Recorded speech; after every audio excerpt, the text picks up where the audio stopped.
Hey guys, I'm live. Look at that. YouTube giving me the shady business again. I apologize for starting a couple minutes late, but yeah, you know YouTube, the old screw over by YouTube. But anyway, enough of that, right? Enough of that. So I got a great guest tonight for you folks. Robert Brown, who has done a lot of work with the John Birch Society. Very, very good on the Constitution, and that's why I wanted to have him on, because I want to talk about nullification tonight. That's the hot topic for me right now, and it is for a lot of live stream viewers as well. The good old nullification here in the state of Missouri. So let me. And it's good to see you all. So we got Gary Wright, Voodoo Queen, Wilderness Gal, John Doe, Sheridan Farmer. Got several people. And I know, I said Voodoo Queen already, right? And Patrick's here. So all of our regulars are here tonight for a good topic, nullification, with Robert Brown. So give me just a second, and I will start the recording, and we'll start the show. Got to hit the right buttons first, all right? In the restaurant of life, we're putting freedom back on the menu. It's the Missouri Liberty Report with John Williams, working with grassroots organizations and legislatures to make Missouri the freest state in the nation. Let freedom ring. All right, folks, and we're back with another edition of the Missouri Liberty Report, where freedom fighters unite to make Missouri the freest state in the nation, for sure. So, again, tonight I'm joined by Robert Brown, who's done a lot of work for the John Birch Society. I've had him on, I think, 2 other times, and we're here to talk all about nullification. So, Robert, I'm really pleased to have you back. How are you doing this evening? Doing great, thank you. Glad to be with you. Yes. So I guess to start off, because I have, since I've changed this format, and I'm not sure if I've had you on since I went to the Missouri Liberty Report or not.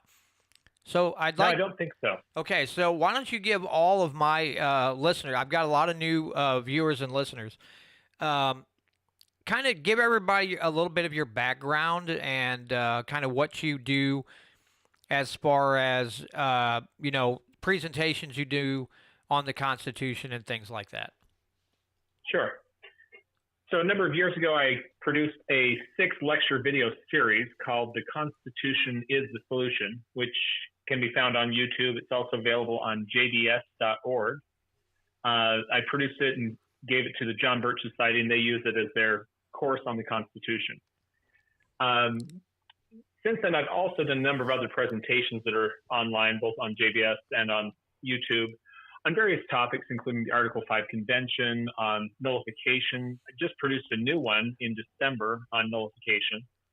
And one that I think is probably one of the most important ones is called The Power of 500, which talks about how you get a few hundred people working together in a concerted effort, holding your elected officials accountable to their oath of office.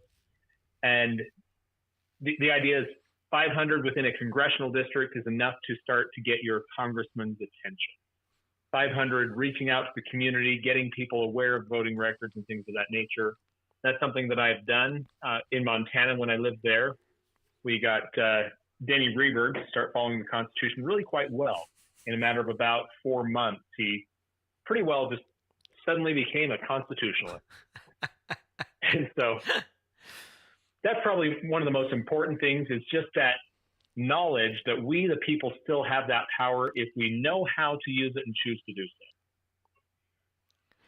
Now, I'll say this. I watched your presentation that the link you sent me, which if everybody goes down into the description of this video, they will see that I put links to the YouTube series and nullification video that was on Rumble that Robert sent me. I watched it the night that that you sent me that link, Robert, and it's about 45 minutes, folks. Do yourself a favor, go watch it, because there's a lot of good historical references that I want to get into in this episode, because the one thing is, a lot of people go, and rightfully so, we talk about the founders and what they say about, state sovereignty, things like that. But you gave, right at the beginning, you gave a historical reference to Caligula and what you called interposing, which I found fascinating. Can you go into that a little bit? Yeah, absolutely. I like to start with that story just because it is, frankly, it's amazing to me. Where this is in the year 39 AD, the emperor of Rome is Caligula, and he decides that he wants to put a larger-than-life statue of himself in the Temple of Jerusalem. And this did not go over well with the local Jewish people there. They began to petition their local governor, his name was Publius Petronius, please do not impose this, do not desecrate the temple this way. They basically saw it as, this is a false god. We're putting an idol to a false god right in the middle of the Jewish temple. And so as they pled with their local governor, he was moved by the justness of their cause. And he defied Emperor Caligula, wrote him a letter saying he will not be putting this statue in the temple. He actually announced this to the Jewish people by bringing 2 legions of the Roman army to meet with, kind of face off with the Jewish leaders, which I'm sure was quite intimidating to the Jewish people at the time. And then he walks out between them, physically demonstrating that he is what's going to stand between these 2 legions, forcing this statue into the temple. And he gave a speech saying essentially, my life shouldn't be so prized that I'm not willing to sacrifice it for the justness of your cause. And that's amazing to me, that somebody who wasn't even a Jewish member at the time, he was obviously, he was Roman, but he was willing to put his life on the line to protect their cause. And Emperor Caligula took this rather harshly. He sent a letter to Petronius saying, it's now time for you to have yourself executed. Fortunately for Publius Petronius, just after that letter was sent, Caligula was killed by his own palace guard, and another letter was sent on a faster ship declaring the death of Emperor Caligula. So the news of Caligula's death got there first, then the order for Petronius to have himself killed got there second and was no longer necessary. So it saved his life. But the reason I'd like to share that is this is the very general topic of interposition. The word interpose literally means, like Petronius did, to stand between and to protect somebody against the danger. Interposition is generally when you're protecting somebody from a higher power. The story comes from a book called The Doctrine of the Lesser Magistrate. And that's what it's talking about. Kind of big words, kind of a complicated title, but a lesser magistrate is somebody who's at an intermediate level of government, like Publius Petronius was. He was the local governor under the rule of Rome. And we have people throughout our country who are at that same kind of position. They're at an intermediate level of government, whether it's your state government, your county, your city, or whatever. And that role of the lesser magistrate is to protect the rights of the people from abuse from the higher level of government, in this case, our federal government. And so that's this general idea of interposition, just to stand between. Now, more narrowly is the definition of the word nullification. Nullification specifically has to do with laws that we declare to be null and void. They have no force, they have no validity. And the way the founders put it was simply that laws that are, this really comes from Alexander Hamilton, Federalist 33, laws that are not in following the Constitution are merely acts of usurpation and will deserve to be treated as such. Usurpation literally meaning stealing power. We never gave you the power to do this. You're stealing the power, taking it upon yourself. Now, quick side note, Alexander Hamilton, he was the big government guy among the founding fathers. So I often use the phrase, even Hamilton promoted this idea of nullification. People like Jefferson, he was a lot more of the a little bit more radical. He was very much a limited government type of person, where Hamilton, he proposed maybe we should have our own king, set up our own monarchy and things like that. So on the political scale, those two are probably as polar opposites you can get. And they both advocated this idea of nullification, declaring laws have no authority and are therefore null and void. That's kind of the background, and starting with this idea of interposition. The main reason I tell the story is because I find that people are inspired to greatness when hearing stories of greatness. And the story of Publius Petronius, I find quite inspiring. And I think a lot of our elected officials today need some inspiring. They need to be inspired with this cause and this duty that they have as a lesser magistrate to stand up and protect our rights from abuse. So that's kind of a good place to start for today's discussion. Yeah, absolutely. And that's the thing, excuse me. There's a group called the Missouri Freedom Initiative that I have found myself becoming acquainted with, and I have made a few trips to our state capitol to talk to them about legislation that we would like to see passed, but also some legislation that we would like to see killed. And I'll tell you what, Robert, last year there was a group of 12 of us. That blew them away. They are not used to seeing 12 just citizens come to the Capitol with an agenda trying to push, liberty type legislation. That just blew them. They called us the Gang of 12. And it really opened a lot of eyes. And so we're constantly telling people it's that easy. You can literally go to your Capitol with a group of people and walk the halls and talk to these legislators. Now, are you always going to see eye to eye? No. But if you go in there and you're civilized and you explain your case and you discuss your differences, it's amazing the work that you can get done inside of your state capitol. And this is the message that we're trying to send to people.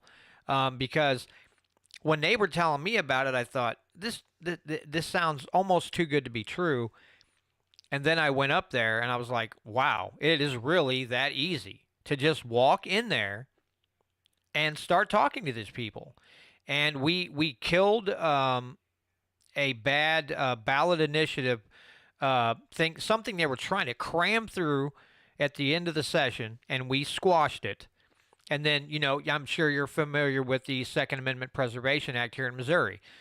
This group, this group is pretty much responsible for getting the phone calls, the emails, a lot of visits to the Capitol, and were highly instrumental in getting that legislation to the governor's desk and signed.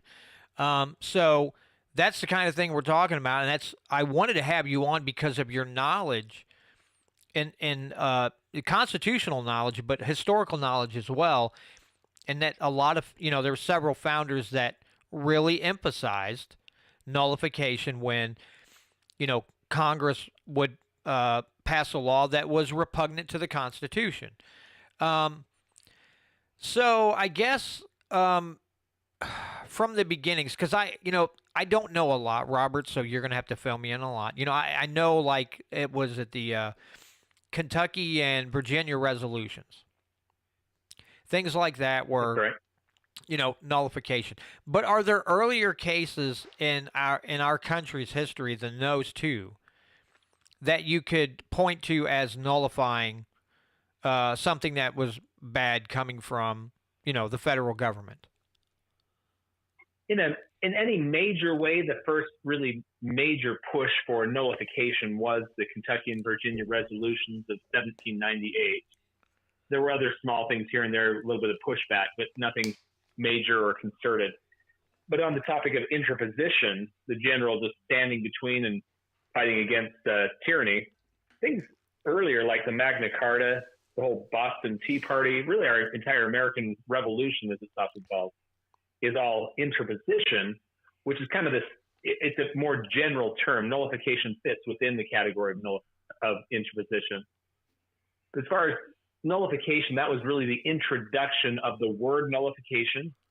And the first time there was any significant effort towards nullification. In 1798, this was in response to the Alien and Sedition Act of 1798. They're somewhat interesting. There are several different acts passed by Congress. The majority party of Congress was the same party as John Adams, the president. And at that time, the president and vice president didn't run on the same ticket. So vice president was the one who got the second most votes for president. In this case, it was Thomas Jefferson. So John Adams and the majority of Congress were of one party, and Jefferson was the minority party. So they passed these Alien and Sedition Acts, and a lot of it had to do with trying to stop the American people from spreading disinformation against what the government's doing. It kind of sounds like things that happened in the last couple of years with social media, shutting down what can be said on Twitter, on Facebook, and things like that. They passed in the Alien Sedition Act, it was illegal to speak against publicly, to speak out against the actions of the president and of Congress. Notably absent from that list was the vice president, Thomas Jefferson. You can say anything you want about him because he's from the other party. So it was really imbalanced in that regard, but it was also clearly unconstitutional, a clear violation of our freedom of speech. The real reason we have the freedom of speech preserved in the First Amendment was so that people can speak out publicly against the actions of government. That's the primary thing the founders had in mind for it. And here we come to 1798, just a little over a decade later, after the Constitution's formed, and we have big violations of the First Amendment there. So the Kentucky and Virginia resolutions were declaring that we're not going to go along with it. That's really what nullification is. Very simple. We, the state of Kentucky, Virginia, we're not going along with this. In that case, they encouraged other states to stand up as well. But throughout our history since then, we've seen hundreds of times where states have passed nullification resolutions. And in most cases, it's simply that state stands up and says, we're not doing it, whether or not anyone else does. Because most federal programs require the states to implement them. And so all the states have to do. And in fact, this is what Alexander Hamilton says in Federalist 16. He says let's see what, I'm going to pull up this quote so I get it exactly because I want to paraphrase this one.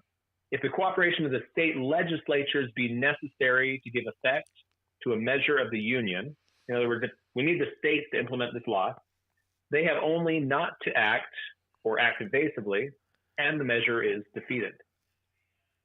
So that's really all nullification is. The state says, we're not doing it, we're not helping you implement it, and that has happened hundreds of times. In fact, I have to give a shout out to the 10th Amendment Center. The 10th Amendment Center, that's what they focus on.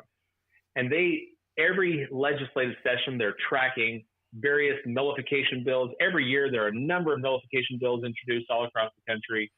So if you ever want to track that and keep up with it, they're the guys that are always keeping track of nullification.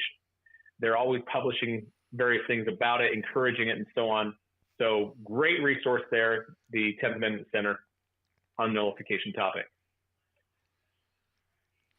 Yeah, I do try to watch his, or at least listen to his podcast that he puts out, Mondays and Wednesdays. And I know the popular one right now is the Defend the Guard. A lot of states have come out with this Defend the Guard legislation they're trying to get through. And that's fantastic because that kind of hinders well, it doesn't kind of. It would hinder the government from just saying, we got a gap here. We don't have enough, normal military types to send over. So we'll, states send your National Guard in. Boy, talk about the feds having to think twice about how they step. If you get a dozen or more states saying, yeah, without a declaration of war, you don't get the National Guard. We're not lending you any troops for an unconstitutional war. What a way to kind of hamstring the government as far as, having to go along with their god awful foreign intervention policy that they always have. So that's nice to see. Now, this is the way I look at it, Robert. You know, and this is sad because I think, it doesn't matter what party's in charge in D.C. It seems to me that the red states, when you get, a Democrat in office and the red states want to fight against the president, and then if Republicans in the White House, then the blue states want to fight against the president and they want to nullify something he's done. But I'm thinking, good Lord, can we all just work together and just, whittle the size of government or hinder its power in the state? Doesn't matter who's in office. If they're violating your natural rights, can't we just use our heads to figure out a way to hinder them instead of worrying about what party is in office? It should be what are the feds doing that's trampling all over people's natural rights? And they're writing legislation that is repugnant to the Constitution. We've got to be fighting this. But it seems like a lot of people are just focused on, well, the other party's in office, so now we have to do something. And that's how we've gotten to the point we are now. Would you agree with that? Oh, yes, absolutely. And in fact, I really want to, for a moment, take Republicans to task for a moment, because they run on a platform of limited government. They run on a platform of upholding the Constitution and things of that nature. And so many of them, when they get in office, don't give it a second thought. Now, not to say there are some good Republicans out there that are actually constitutionally minded. I mentioned Thomas Massey, for example, U.S. Congressman, who is a strong, strict constitutionalist. And we have a few of those in office in the state level and at the national level, but not enough of them. One of the problems we have here is, like you're talking about, where you have one party come in and then the other party gets a majority, and back and forth every few years because people get tired of the first party, they switch over to the other one, and whatever. It never has led to any significant reduction in the size of government, despite any party platforms to the contrary. And if you were to do a strict budget analysis of the federal government's budgetary allocations compared to the Constitution, my estimate is roughly maybe 20% or less is actually authorized by the Constitution. And yet government continues to grow and just ignore those limits. If we were to actually enforce the limits of the Constitution, it would trim the federal government by about 80%. We'd have roughly $2 trillion surplus annually. We'd begin to start paying down the national debt rather than ever raising the debt ceiling and so on. And it's so contrary to what Democrats or Republicans are doing. And if Congress won't do it, if the Republicans in Congress, they've now got a majority in the House, all spending bills originate in the House of Representatives. The Republicans have the power right now to shut down all unconstitutional federal spending. They passed this omnibus bill that, frankly, the whole concept of an omnibus bill is designed to be able to shove through things that would never get voted for on their own. Let's package it together, and if you vote against the entire thing, you're voting against grandma or whatever. And so we have this problem of the omnibus type spending. We have ever just increasing the spending and so on. And so when Congress fails to act, the duty lies in the state. Governors, state legislators, and others have that duty. I've often spoken against the Article 5 convention, people pushing for, hey, let's change the Constitution to try to rein things back in. We don't need to change it. We need to start enforcing it. A number of years ago when I was on a speech tour in Texas, Governor Abbott had just came out in favor of having an Article 5 convention while I'm on a speech tour opposing it. So the local press came to me and said, so Governor Abbott's in favor of it, you're against it. Do you have a message for Governor Abbott? I said, I sure do. 3 words. Stop being complicit. Governor Abbott was saying we need a constitutional convention to rein in the federal government. There's no teeth in the 10th Amendment. And yet he's complicit in taking unconstitutional federal spending and implementing unconstitutional federal law within the state. The governor has a tremendous amount of power to say, no, we're not taking that money. We're not doing these programs. We're not implementing these laws. The state legislature also has a tremendous power to stand up and say no. And so when they say there's no teeth in the 10th Amendment, how to enforce these limits of power, you are the teeth. The governor is the teeth behind the 10th Amendment. Our state legislators are the teeth behind the 10th Amendment. They have that power. I'll share with you one example. The Real ID Act. I love this one.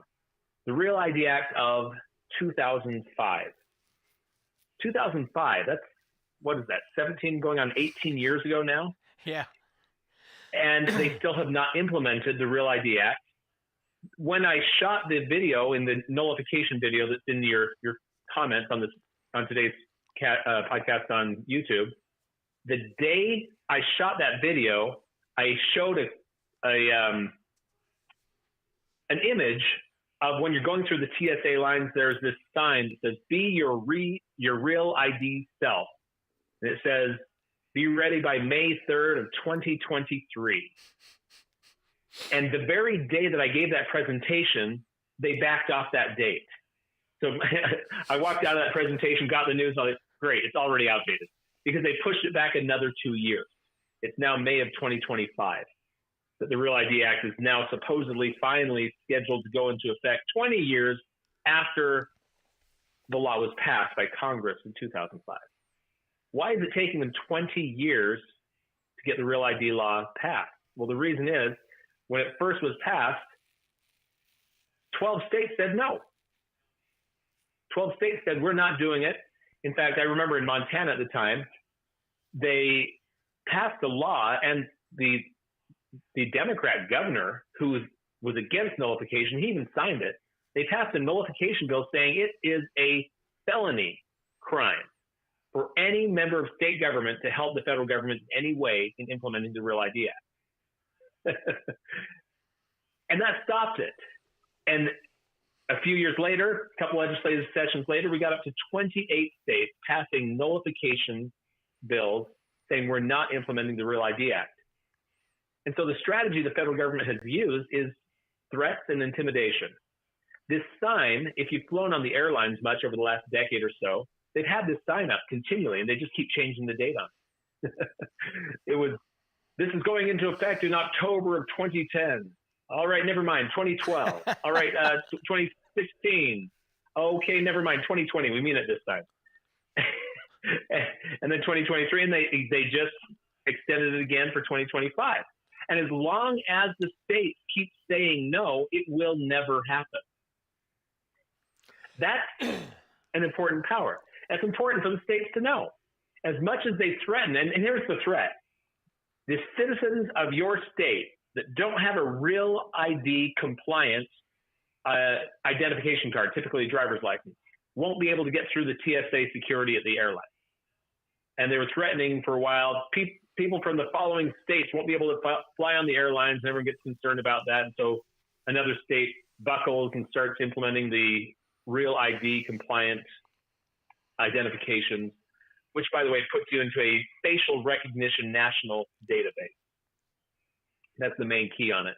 And a lot of people are really concerned about that, having facial recognition, national database, a lot of your personal information in the national database and things like that. They really want a massive surveillance state. And that's the purpose of the Real ID Act. And there was a massive pushback back in 2005. For the most part, I think now people have forgotten what it's even about. And so a lot of the pushback has faded away. But we still have enough resistance that they still haven't been able to implement it. As long as the states remember their power. Yeah, because I believe, if I'm not mistaken, is that Missouri said no at first, but now they're passing them out. If you want one, you can get one. I just had to have my license renewed last year, and they're like, "You want a Real ID?" It's like, "Nope, I don't." And because somebody's like, "Well, you won't be able to get into a federal building." I said, "Why would I want to go into a federal building to begin with? I'm fine with that. I'm fine with not going into a federal building. I just don't want a driver's license with a RFID chip in it. That is not my cup of tea." And yep. It's the security of the thing, too. I mean, how many people have had their credit cards hacked from a little bit of a distance with somebody with a reader? Well, they could do that with your driver's license too. Why would I open myself to not only the federal government's snooping, but somebody else's? There's a double risk there of people who want to steal your identity or get some information off your driver's license, and the feds trying to, of course, like you said, put you in some database. And God knows, Robert, you and I are in a lot of databases for the things that we talk about. So but yeah, Missouri did cave after some time, and they're like, oh, well, we're going to do it. And I'm just like, well, yeah, I don't care about going into a federal building, so I'm fine with not having a real ID. And that's, and going back to SEPA here in our state, ours is the only law. I know other states have a law similar, but ours is the only one with teeth. So if a local law enforcement officer would, break the law, break SEPA, there's a $50,000 fine there. The other states do not have any kind of disciplinary action. It just says you can't do it, but if they do it, there's no repercussions. And that's sad. I hope more states will amend their law and add that fine. Now, we've got, as you can imagine, Robert, we've got sheriffs, we have chiefs of police, and we have some lawmakers that are very upset about SEPA. And they're constantly whining. In fact, there's another YouTube show called This Week in Missouri Politics, and they had 2 or 3 lawmakers on there talking about crime in Missouri and saying, well, the cops don't want to do anything about guns because of SEPA. And it's like, no. That's not the law. The law is you can't help the feds. If someone commits a crime with a gun, you can still arrest them. You can't help the feds enforce unconstitutional gun laws. But they're just saying, oh, our hands are tied. We can't do anything. They're mad because they're not getting that federal money. That's all it is. And this state's budget, Missouri's budget, 50% of our budget is federal funding. It's money from the feds. So we've got another fight on our hands trying to find lawmakers that will start standing up and saying, okay, we've got to wean the state off of federal money. We don't have a choice. If we really want to be free, then we've got to stop taking the federal money and the strings that are attached to that money. And it's going to be a heck of a fight. Yes, it will. You really need a governor and at least enough of the state legislature that are strong enough to make the stand that we need to declare our financial independence from the federal government. If they tell you, oh, we can't live without this federal funding, you're telling me that our state is so economically inept that we couldn't possibly survive if we didn't have some outside funding? Are we really that crippled? That should offend anyone that's a citizen of your state.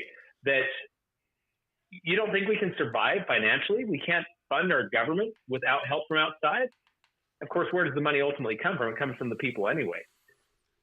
There was a study I saw years ago. I wish I could find it again. I tried to find it and can't find it now. But there was a Idahoans for Tax Reform, I think is who did the study. But they did it in Idaho. They assessed federal funding, how much federal funding is the state getting, and how much is it costing the state of Idaho in compliance in order to get those funds.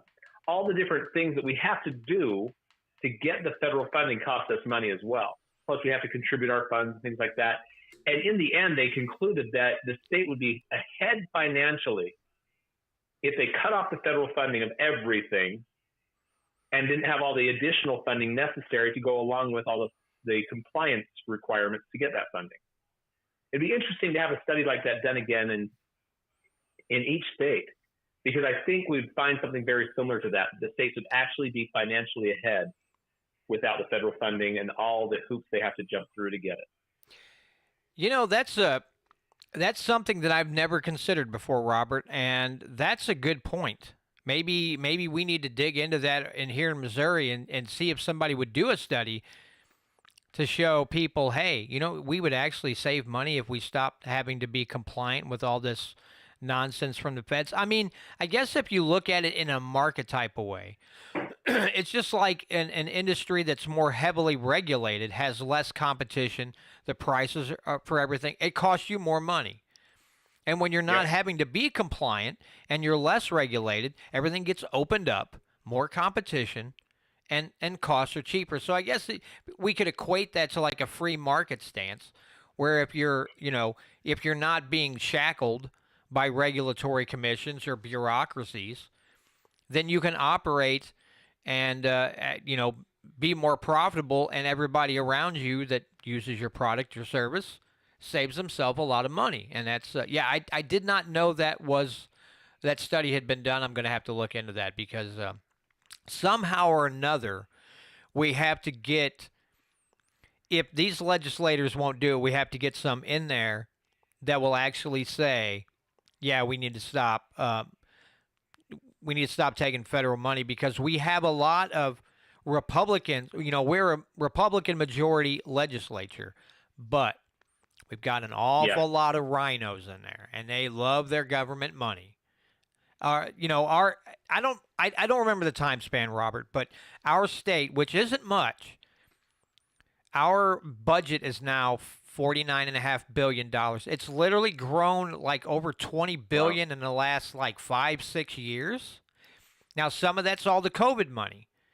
And now they're scrambling to spend that and giving out all these grants for businesses and stuff. But yeah, our budget has doubled within the last 10 years. And it's just, we've had Medicaid expansion and a lot of other silly nonsense that's happened. And our budget has just exploded. Yeah, it's bad. So much of that is driven by the federal government, and so much of it is funded through federal funding. But you look at that, how much has the population changed in that same time span? Because if you look at dollars per capita, it's going up much faster than population growth, immensely faster. The state hasn't doubled as far as population goes in the same amount of time. And so we should be able to be operating on a far lower budget, even if we're operating the same as we were 10 years ago. Yeah. Now, wow.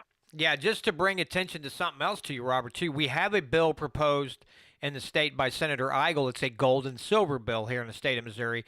It is looking to make gold and silver legal currency, and it also will say that the state has to have a depository or repository with so much bullion in gold and silver that they would have, if you wanted to pay your taxes in gold and silver, which I don't know why you'd want to do that. I'd want to hold on to my gold and silver, but you would be allowed to do that. That anybody with, any marketplace store, whatever, could take it as payment.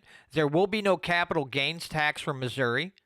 And there's supposed to be protections in there that even like in the event of like civil asset forfeiture, it's like a loyal property. They literally can't take it. So it's a great bill. We've got another great nullification bill. It's a good hedge against inflation.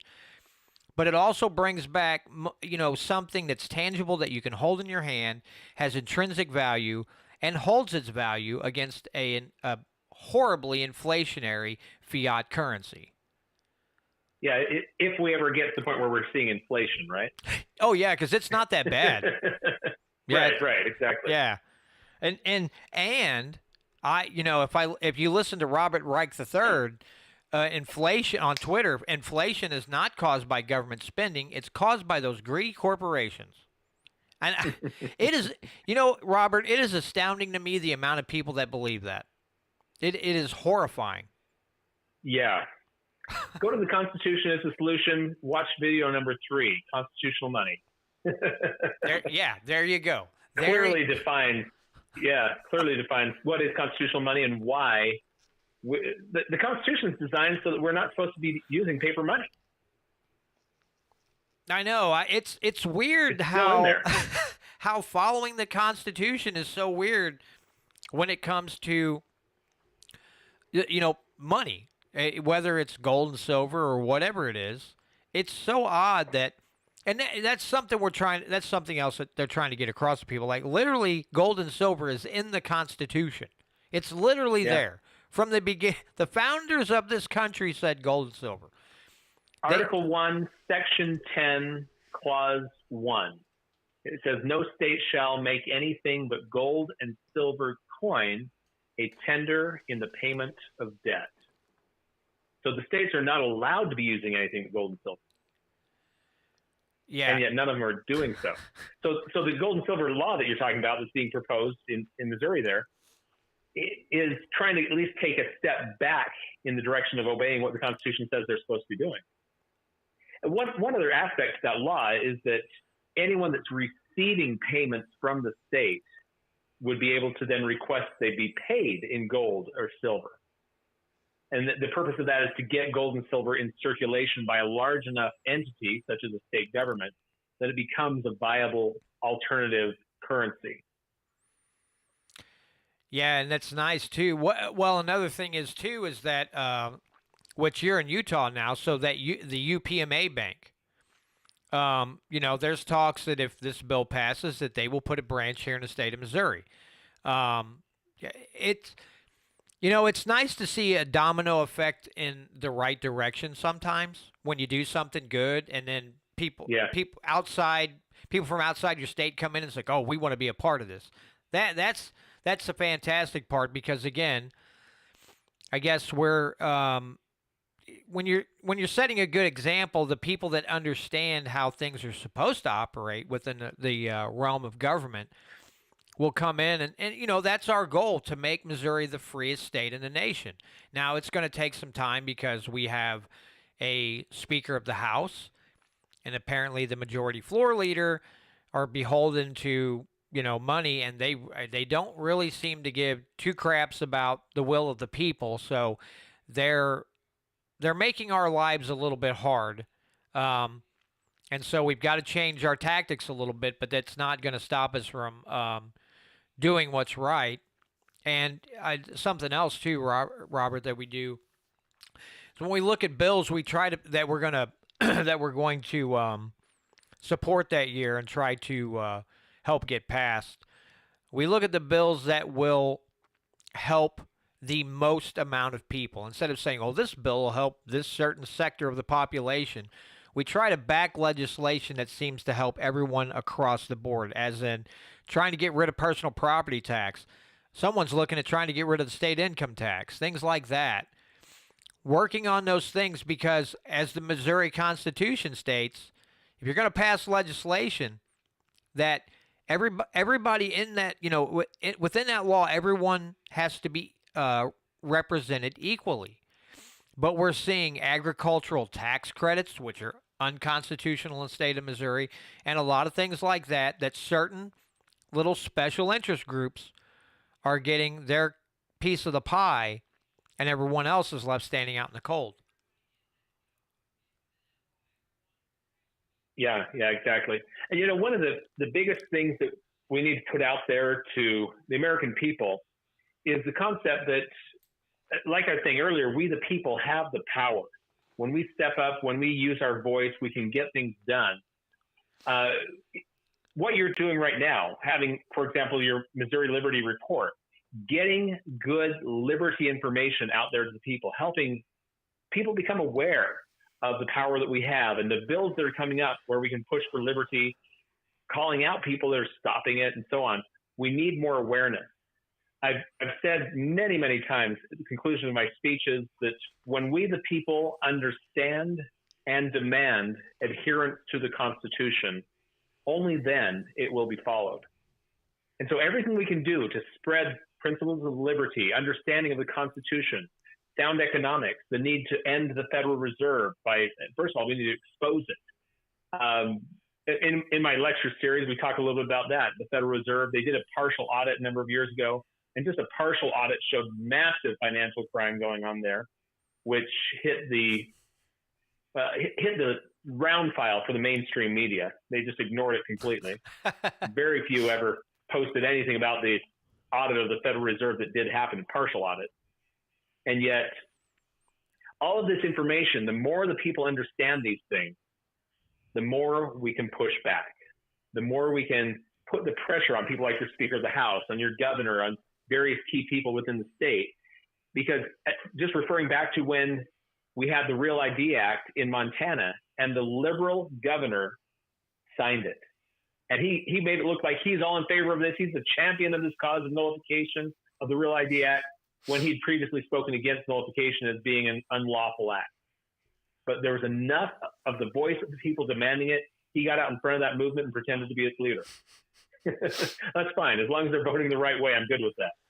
Yeah, we also did something here locally in December. We had a meeting, and we invited our state senator for our district and our state rep.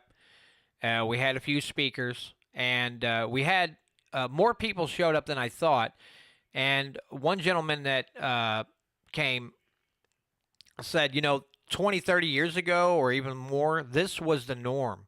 Your state senator and your state rep would show up, and you would literally be able to have conversations with them about what you wanted.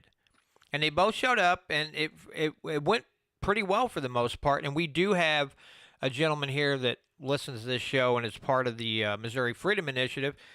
He travels the state and educates people on the state constitution. And he's literally going to make a podcast where he's going to go through the whole thing. It's going to be basically like an audio book. He's going to read that state constitution from beginning to end, but he will travel, do several courses in towns across Missouri, and teach people the state constitution. So we have some great people here in the state, and we kind of see the momentum slowly building, but we do get our roadblocks with a certain few legislators that, again, are beholden to special interest over the will of the people. So I guess if I was going to ask you another question here, Robert, have you seen a bill lately from any state, maybe around you, where you live now, that has really caught your attention as far as a nullification type bill? That's a good question. I haven't seen anything recently. Of course, we're just in a new legislative session right now with most states.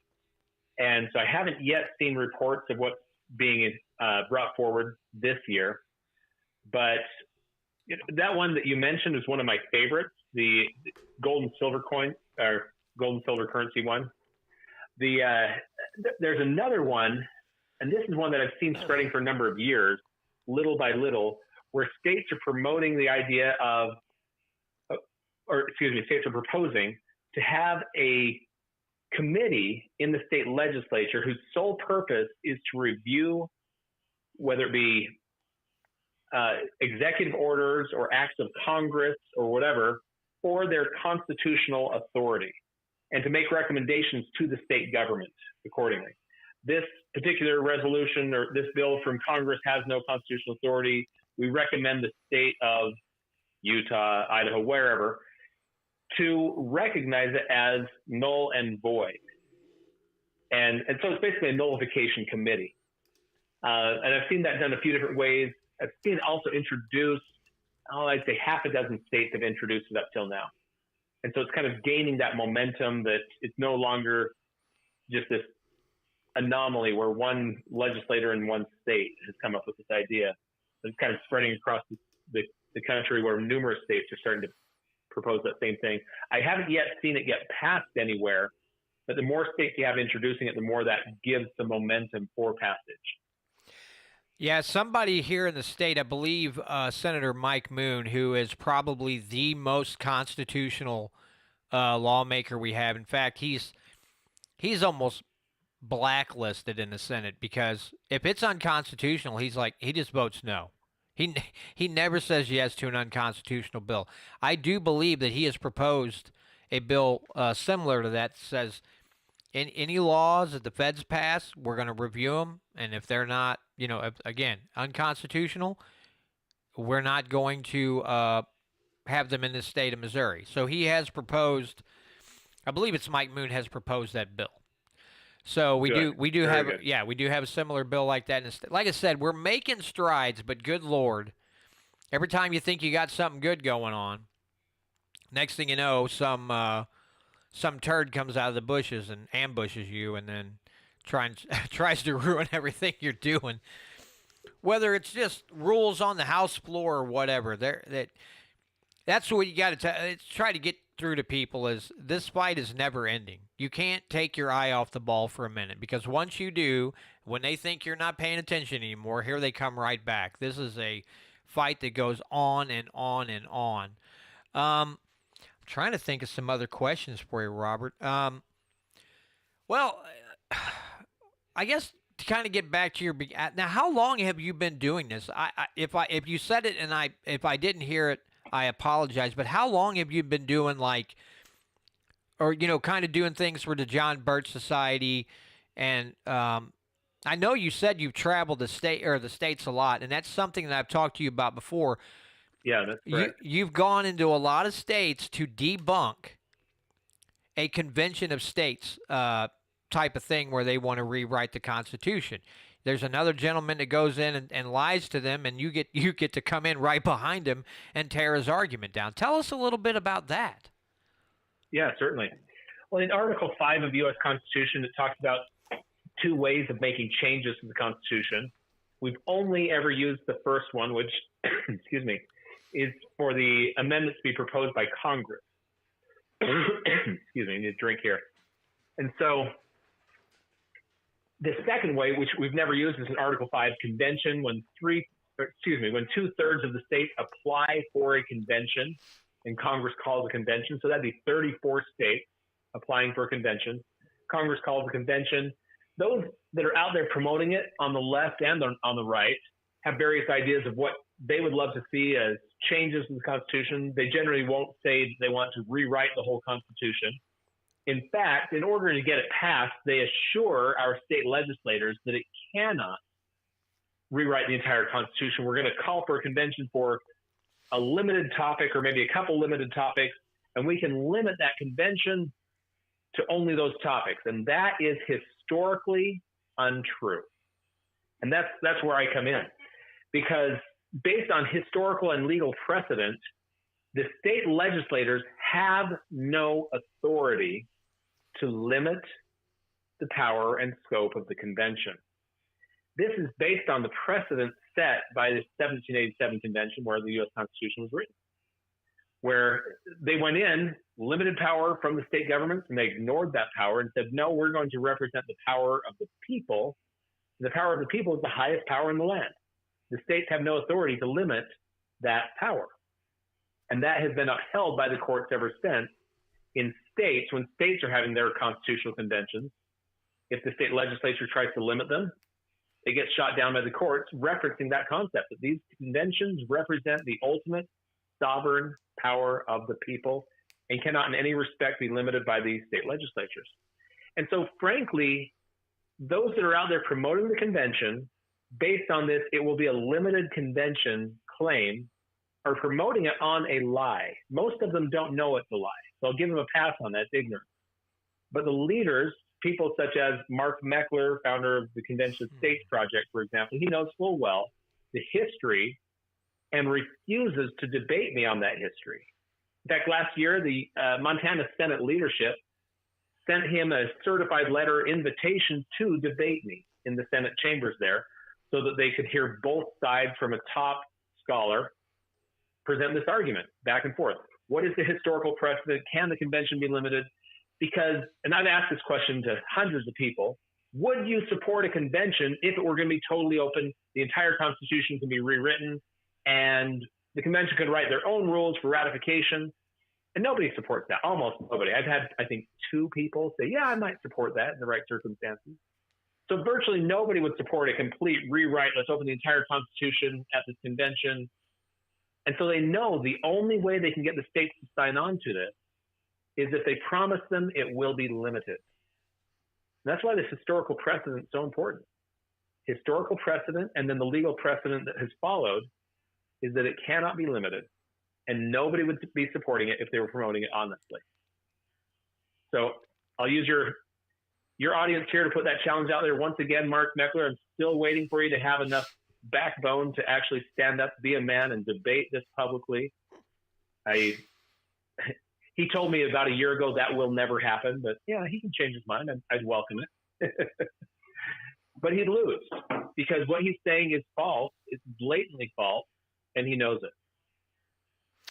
Yeah, a buddy of mine who actually kind of got us together the first time. He gave me your name and everything. I guess Meckler was doing a Facebook, or somebody was live streaming something he was doing. He was giving this talk, and my friend Jesse's like, "Hey, check it out." His guy's live right now doing his thing, and he's going on and on about an art, Convention of States, whatever.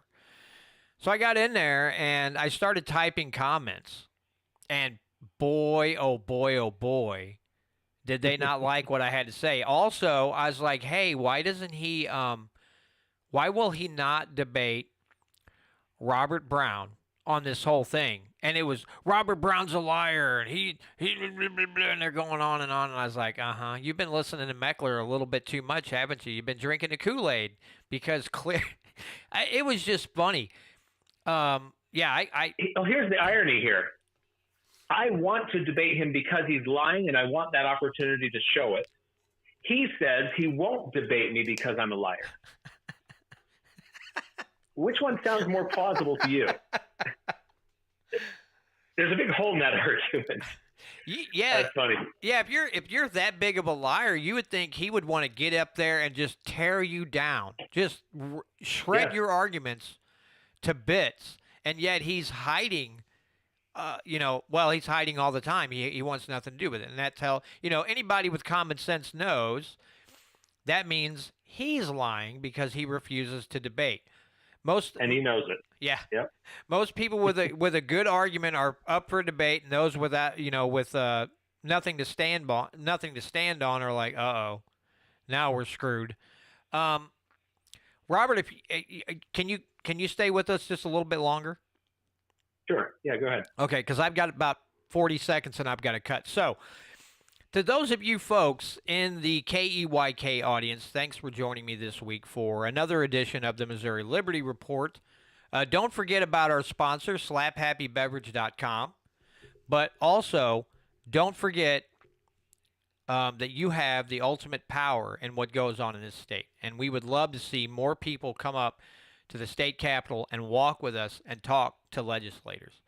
Next week, I'll be joined by Tom Martz, our Missouri constitutional expert, and we'll be talking all things Missouri Constitution. So with that, I hope you all have a great week, and we'll see you all next week.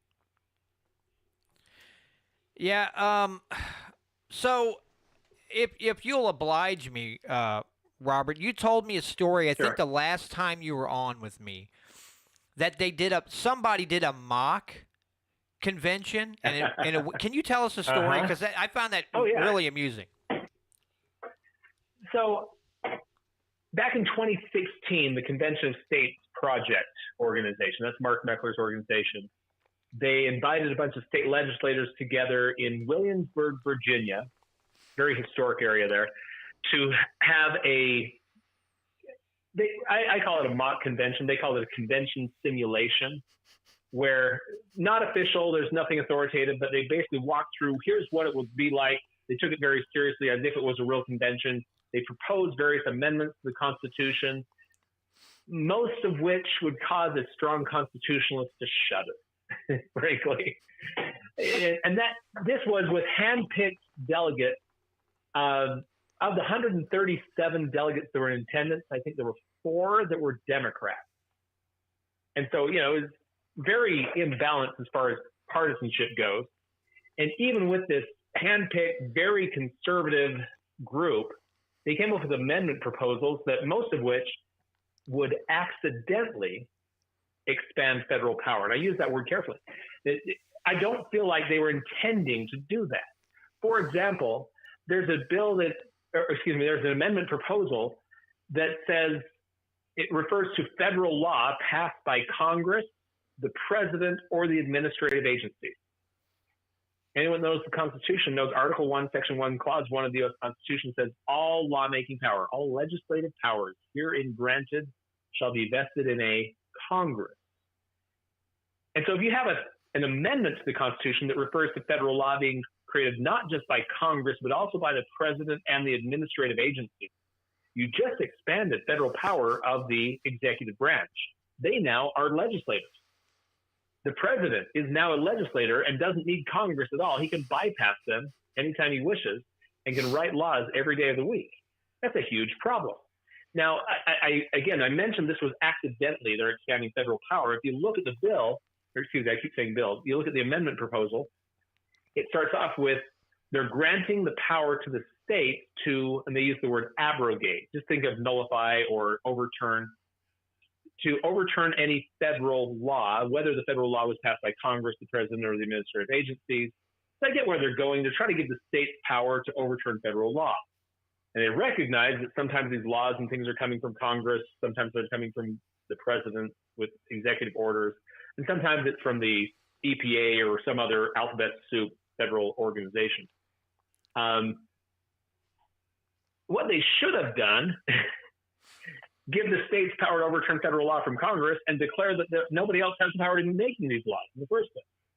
But and the other problem with this proposal is it says it would take 30 states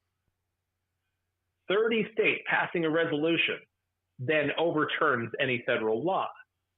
Well, let's go back in our conversation from the first hour here where we talked about the Real ID Act. How many states stood up and stopped it first? That was 12. When 12 states stood up and said no, that's when the federal government first backed down on its implementation deadline. The first of many backing down of implementation deadlines.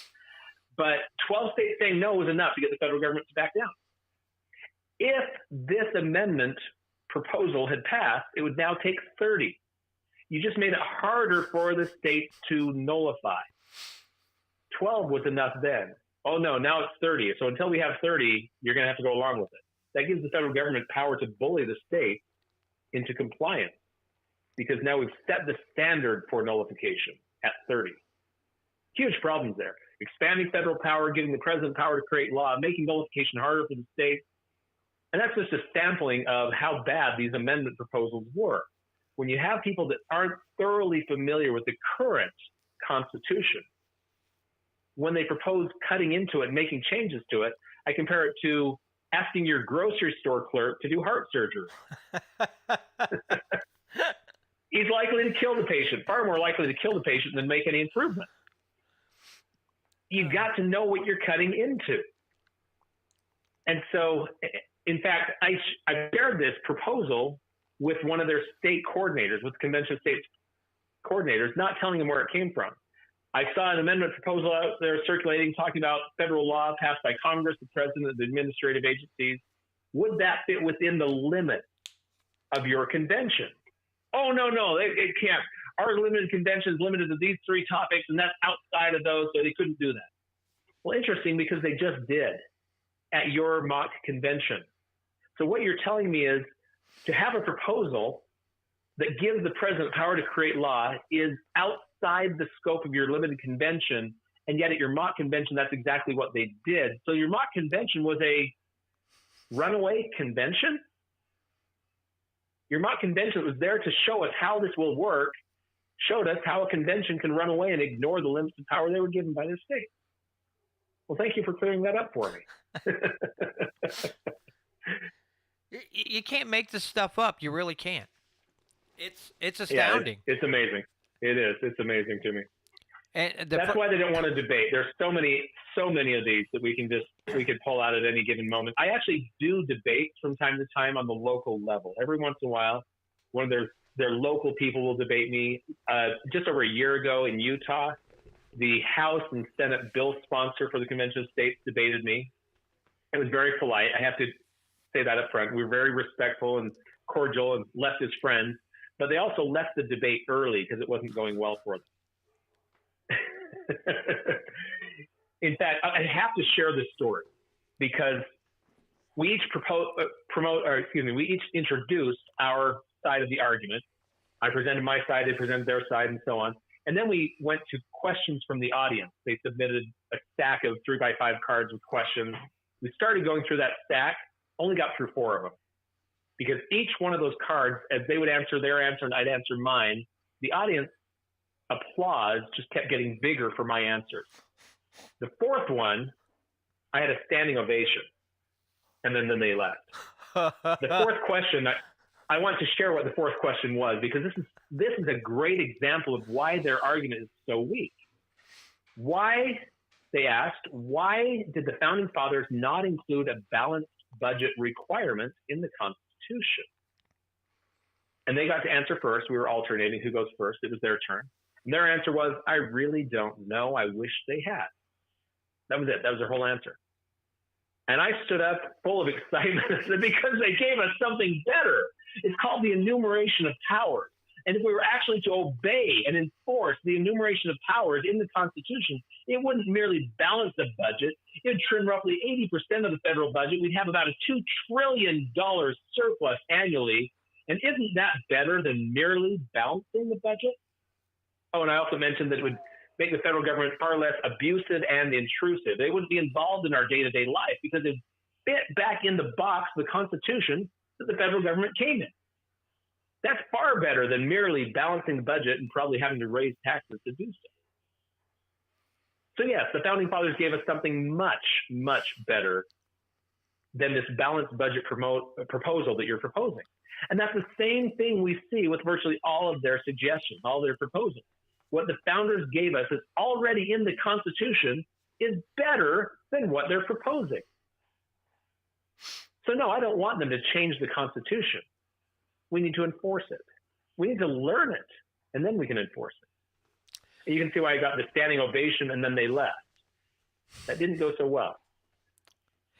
I'm going to ask you a question here, Robert. Is your nickname Killer? Are you just going there and just... I'm very polite. You have to remember that. I'm very polite in the way we do this. I don't go after anyone personally. I go after their arguments, but their arguments are not sound.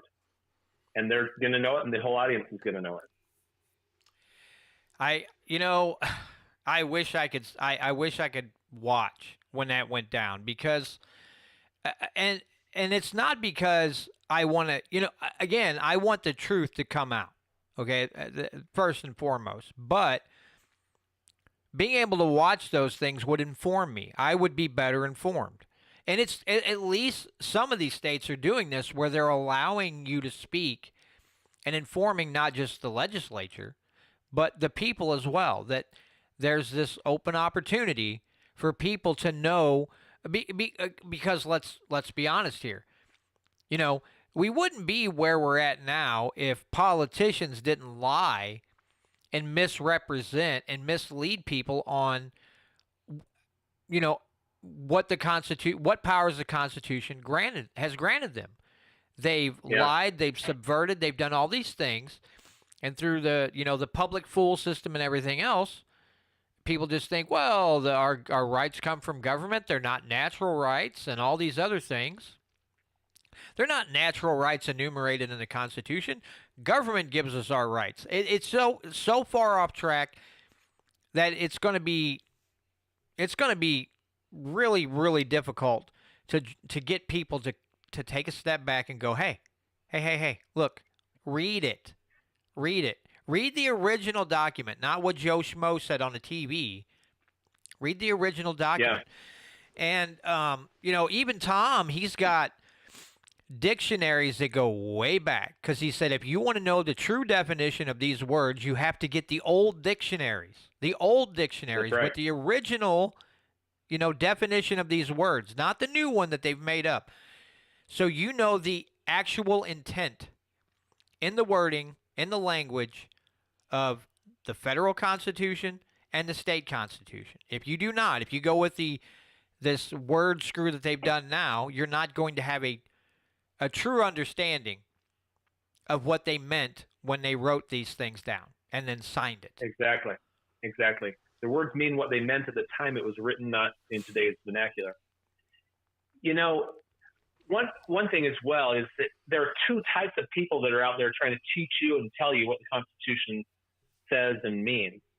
I learned this early on when I first started to study the Constitution. There are those that will tell you what the Constitution means, and then there are those who will show you what the Constitution means. And they don't agree with each other. Those that want to tell you what the Constitution means don't want to open it up. They don't want to say, Article 1, Section 10, Clause 1 is the gold and silver clause, like I did earlier in the show. And when I cite that, you can go look up Article 1, Section 10, Clause 1. You'll see no state shall, and a long list of things the states are forbidden from doing, including make anything but gold and silver coin as tender the payment of debt. You can go back to the original source and verify it for yourself. And so I've tried to, in everything I teach, always have the references handy, always have the references ready, because I don't want people to just trust what I'm saying about the Constitution, about the Federalist Papers, about the original intent, and things like that. I want you to know for yourself. And interestingly, as I got into this Article 5 Convention topic, all the same people that were I want to tell you what the Constitution says, those are the ones that promote the Article 5 Convention. And those that want to show you what the Constitution says, those are the ones that are against it. I thought it was interesting to see it's the exact same division. Those that want to change the Constitution's meaning by not referencing it directly and just tell you their own paraphrased version of it, those are the guys that are out there trying to change it with an Article 5 Convention. So don't trust anyone. Find their sources for yourself. Don't trust someone to tell you what it says. Get the resources, go back to the original Constitution. The Federalist Papers is a great, a really official explanation of the meaning and intent of the Constitution. That's why I reference it regularly, because that's what it was written for, to explain here's how the Constitution will work if we implement it. I should probably mention, there's always a few people that don't know what the Federalist Papers were. They were letters to the editor for the state of New York to help the citizens of New York understand this new Constitution that has been proposed and whether or not they're going to sign on to it, whether they're going to ratify this new Constitution. So when their various questions came up, like, what do we do if the federal government oversteps its bounds? Well, that was a very common topic addressed in the Federalist Papers. It's addressed in Federalist 16, 26, 33, 44, and 46. Oh, and 48 and 49 do as well. And probably a couple others. Just off the top of my head, those are ones that I reference regularly as talking about, here's what we should do. And it all centers around we, the people, using our voice to pressure our elected officials and our state level government nullifying.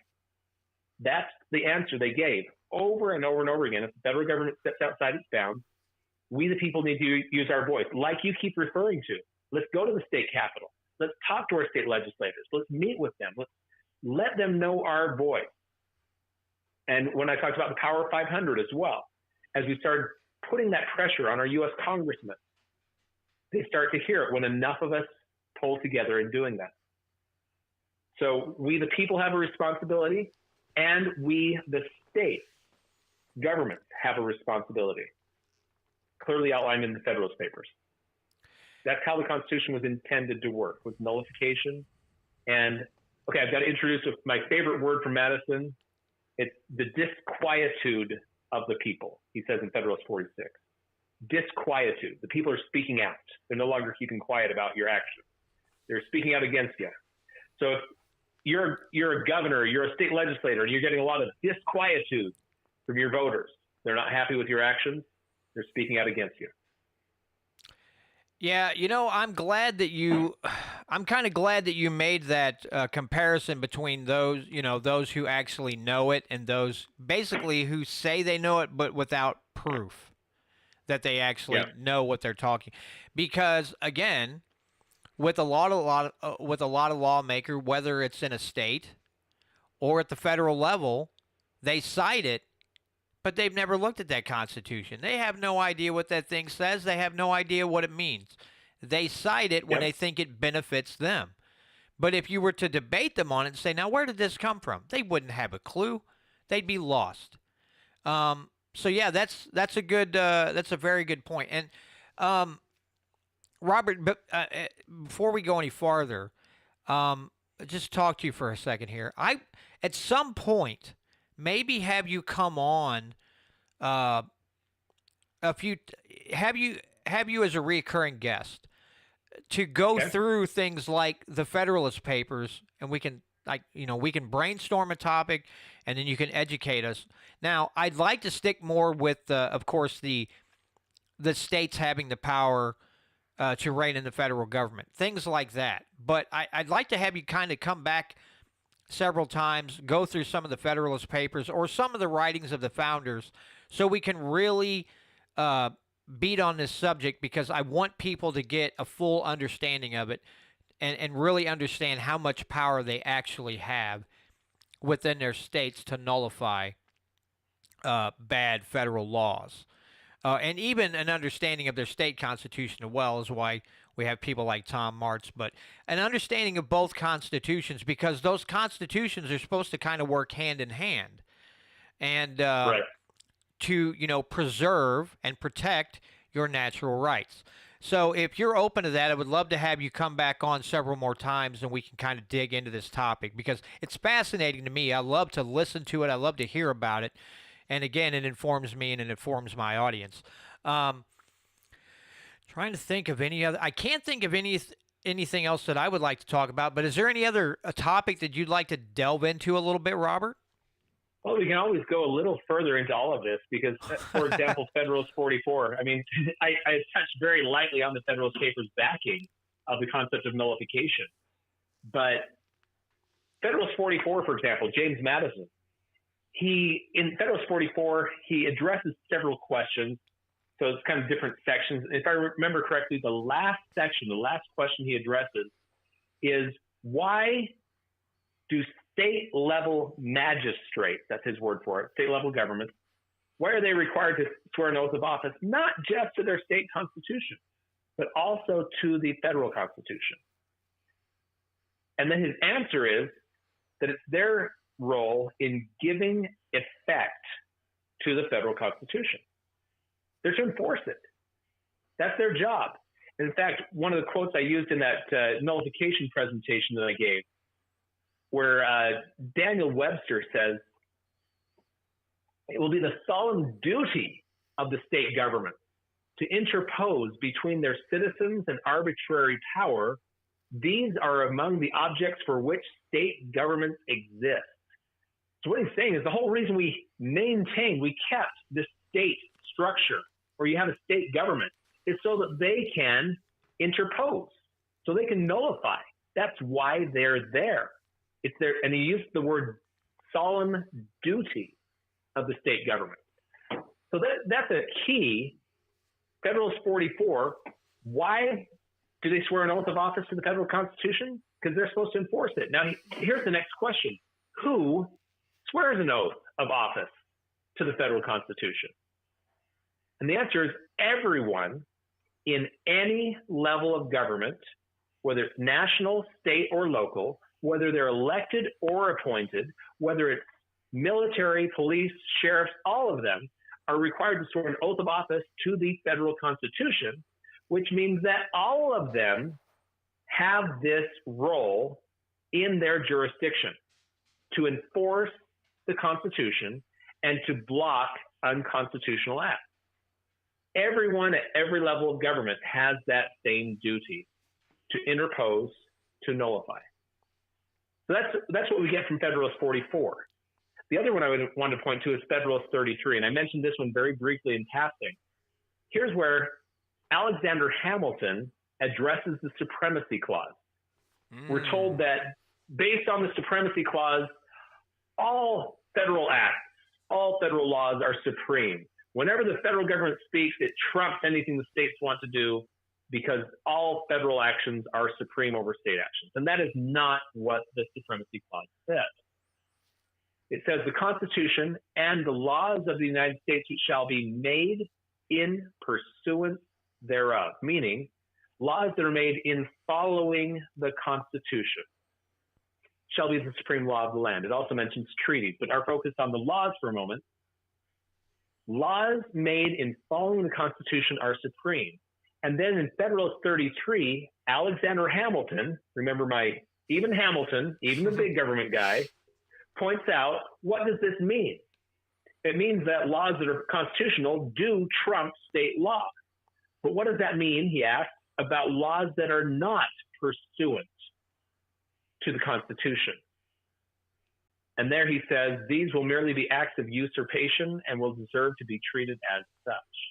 That's my favorite thing that Alexander Hamilton ever wrote. Laws that are not pursuant to its constitutional powers are merely acts of usurpation and deserve to be treated as such. So what we have here, between those two, Federalist 33 and Federalist 44. 44, they swear an oath of office because they're supposed to enforce the Constitution. Federalist 33, how do they enforce the Constitution? Anytime they step outside of laws that are in following the Constitution, any unconstitutional laws should be nullified. That's what you get from Federalist 44 and Federalist 33. It's a very simple two-step process. Oath of office, and here's how you obey your oath of office. Now, when you brought up the supremacy clause, that I always go back to one thing. So before I started the Missouri Liberty Report, I was doing my old podcast. And as an experiment, I was just going through and looking at bills, and I would do a very short live stream on them. And I interviewed one of the, I think it was the author of the bill or whoever, for SEPA. And I only talked to him about 10 or 15 minutes. And one of my live stream viewers said, "Oh, does this mean we can have full autos?" And he said, "Well, no, because of the supremacy clause." Now, me not understanding the Constitution enough, I understood that making full autos illegal is unconstitutional. But right. I didn't know enough to call him out on the supremacy clause. But thankfully, Jesse Rude and some others said, he's got the supremacy clause all wrong. Now, that was after the stream was over and everything. But in all honesty, very happy with SEPA anyway because it protects our Second Amendment rights. But anytime somebody says supremacy clause, that one comes to mind because I had a golden opportunity to correct him. And because of my lack of knowledge, I did not get to do that. So I'm kind of disappointed in myself. But this is why I have folks like you on, so you can explain and enlighten me a little bit on these topics. But you learned that lesson, though. You're never going to forget that now. No, I'm not. I kick myself in the butt all the time for that. And that, the supremacy clause and the general welfare clause are, to me, the two most abused phrases by the feds. Those two seem to go hand in hand. When they want to do something they know is unconstitutional, they will use the general welfare clause or the supremacy clause to do, and so many people, like myself there for a while, misinformed or uninformed, and didn't have a real understanding of what those two things actually meant. And now it's like, oh boy, every time they say the words, I'm like, oh, they're going to do something bad. You can tell because they're actually using something from the Constitution and they know nothing about it. So this means it's going to be awful. So yeah, I kind of get a little frightened when they pull those two clauses out of their back pocket as if they're trying to do something so benevolent for us, and we know that's not the case. There was absolutely. Both of those are big red flags when you hear them pull those out. Yeah. For your audience's sake, I could give your audience a little bit of homework when it comes to understanding the general welfare clause. I recommend everyone should read Article 1, Section 8 of the U.S. Constitution, 18 clauses long. The first and last clauses are kind of the bookends. They're basically the introduction and the conclusion. But then clauses 2 through 17, what it's all about is the enumerated powers of Congress. This is their general day-to-day powers to create law. There are a few other places in the Constitution where Congress is given some power to create law in specific rare circumstances, such as the admittance of a new state in Article 4, for example. But Article 1, Section 8, this is their day-to-day legislating power. And it starts off with the Congress shall have power to raise money, lay and collect taxes, duties, imposts, excises, for paying the debt, providing for the general common defense and general welfare. So it divides, besides paying debt, it creates two categories in which they can spend money. In addition to any past debt, common defense and general welfare. And what you find is every clause after that in Article 1, Section 8 is either common defense or general welfare. And it's roughly split in half. you go through clause number 2 through 9. Those are general welfare clauses. And then 10 through 16 are common defense powers. And then number 17 is kind of a general welfare one as well. So 2 through 9 and 17 are general welfare. So when someone says that's authorized by the general welfare clause, my answer is I'm quite familiar with the general welfare powers. They're specifically enumerated in Article 1, Section 8, clauses 2 through 9 and 17. Which one of those clauses are you referring to? And it's not in there. Oh, well, then they probably don't have the power, because the general welfare clause doesn't grant any new power. It merely defines a category of the powers that are then enumerated. In fact, the founding fathers asked the question, why did we bother enumerating the powers if we gave them all the powers they need for the general welfare and the general welfare clause? Why is there even the rest of Article 1, Section 8? I think that was Madison. I don't quote me on that one, but I think that was Madison that poses that question. For what purpose did we enumerate the powers? The general welfare powers are enumerated. Article 1, Section 8, clauses 2 through 9 and 17.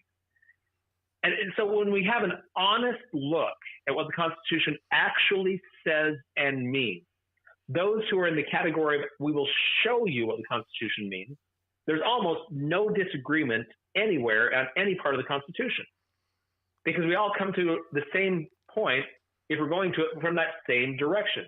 I don't want to make the Constitution say something. I want to find out what it says, what it means. And virtually everyone that takes that approach comes to the same conclusion. What does that mean? It means the Constitution is not that complicated. It's not that difficult to understand what it really means. The only difficulty is when people are trying to twist it to fit their agenda and make it mean things that was never intended. The Constitution is really quite simple. On your Missouri Liberty Report for today's show, you have that link for the Constitution is the Solution. I do. Free Constitution course there. So any of your audience that wants to jump into this a little bit more, lecture number 2 of that series goes into this in a lot more detail. It goes through 5 different clauses of the Constitution that are frequently stretched beyond their true meaning, including the General Welfare Clause and the Supremacy Clause, among 3 others as well. Yeah, I've got a link to everything, the jbs.org. I've got the Rumble video that the Rumble video link you sent me, plus Constitution as a Solution. On nullification. Yep, the one on nullification. And then your YouTube series, I have that up as well. So anybody that wants to view those. Again, people, now I haven't gotten through the Constitution as a Solution. The nullification one, though, I watched that, what was that, Monday night, Tuesday night? That one was... Sounds about right, yeah. That was outstanding. I really, really liked it. It's one of those things, I have to say, Robert. Some people, you and Tom Martz have a knack. You guys, some people talk about the Constitution and will put you to sleep. And you guys do it. And I don't know if it's the tone of the voice, or it's because you're so well read and you're so informed that when you talk about it, it's not hard to listen to. In fact, it's fascinating. But man, I tell you, some people can put a course out on something, and it's like, are you trying to teach people how to sleep? Or are you trying to give them knowledge? But yeah, you and Tom both have a knack for, like I said, Tom's been at a couple events that I've been to. And he pulls something out of the Missouri Constitution, or he talks about, in the state of Missouri, there is still a law that says that women do not have to serve on jury duty. Or maybe I think it is in the Constitution. He goes, now, even though, all laws are supposed to be applicable to all, equal representation, he's telling women, if you don't want to serve on jury duty, you can literally tell the judge that, and you could actually get out of it, even though it's really not right. But I appreciate both of you guys, because like I said, when I listen to you guys, I stay in tune, I'm focused in, And I do enjoy the videos that you put out because, again, you stick to the point. You don't meander off and go off road or anything like that. But everything you put out is very fascinating. And between what you guys do and some of these, so I had Tom Woods's Politically Incorrect Guide to American History. That's a fantastic book. And then now I'm in the middle. Well, I'm in the beginning stages of the Politically Incorrect Guide to the Civil War. Now, the thing that fascinated about me, is they talk about Robert E. Lee in that book, towards the beginning before the Civil War, and how he wasn't pro-slavery, but the thought of the feds, trying to throw their weight around, he didn't like that. He wanted I'm sorry, is it South Carolina? No. What state was he? South Carolina.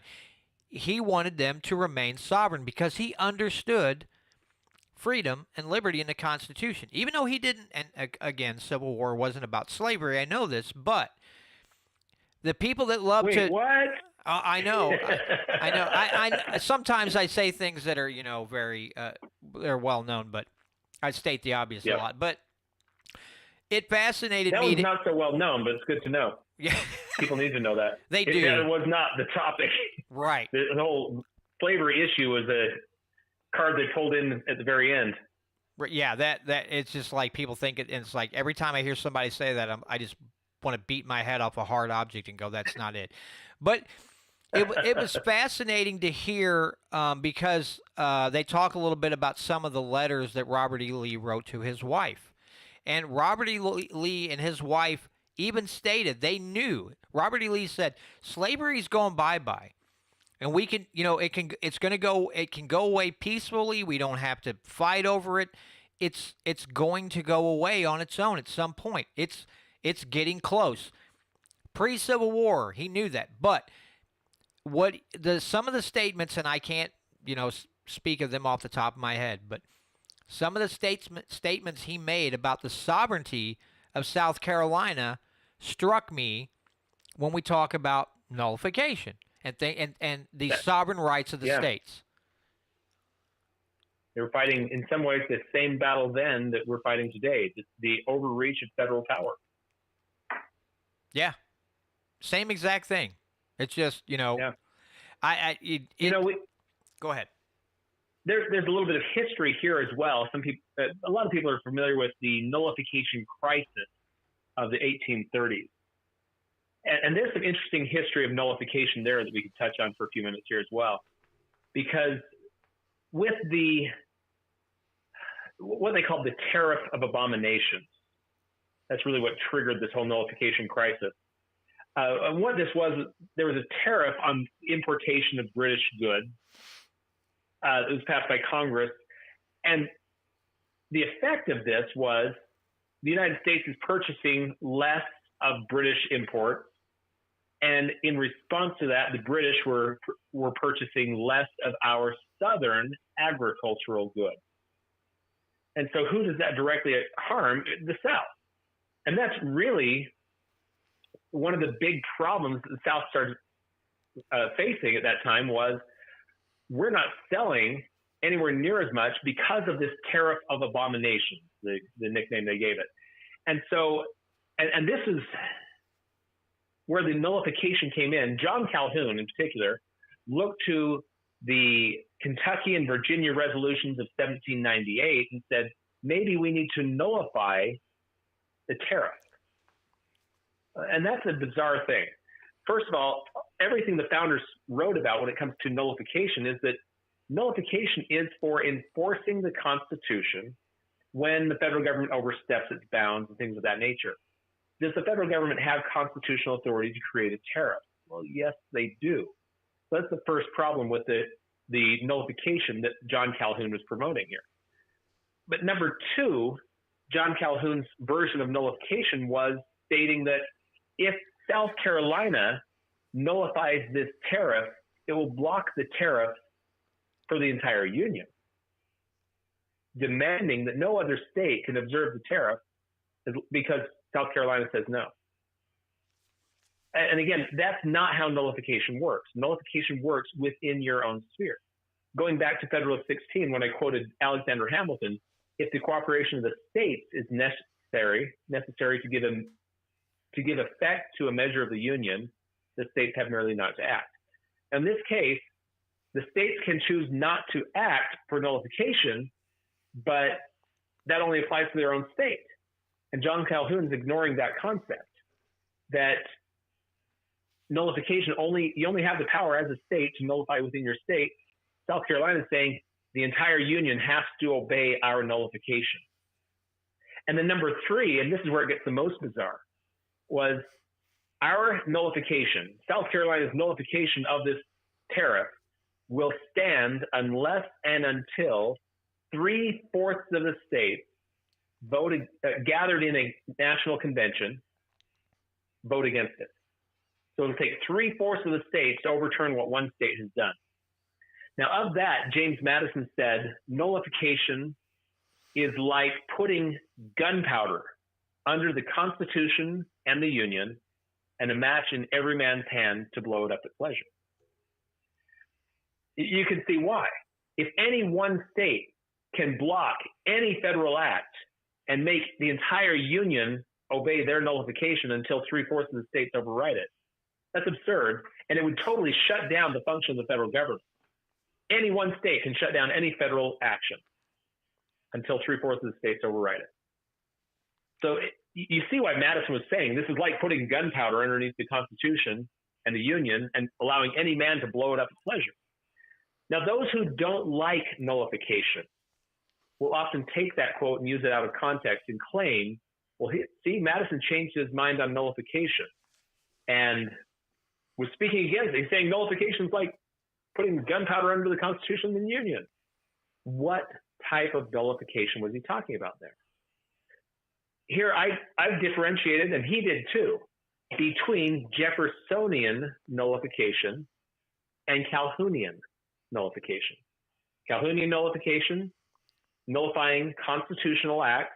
One state nullifies it for the entire Union, and it takes 3/4 of the states to overturn it. Totally foreign to what Madison and Jefferson promoted.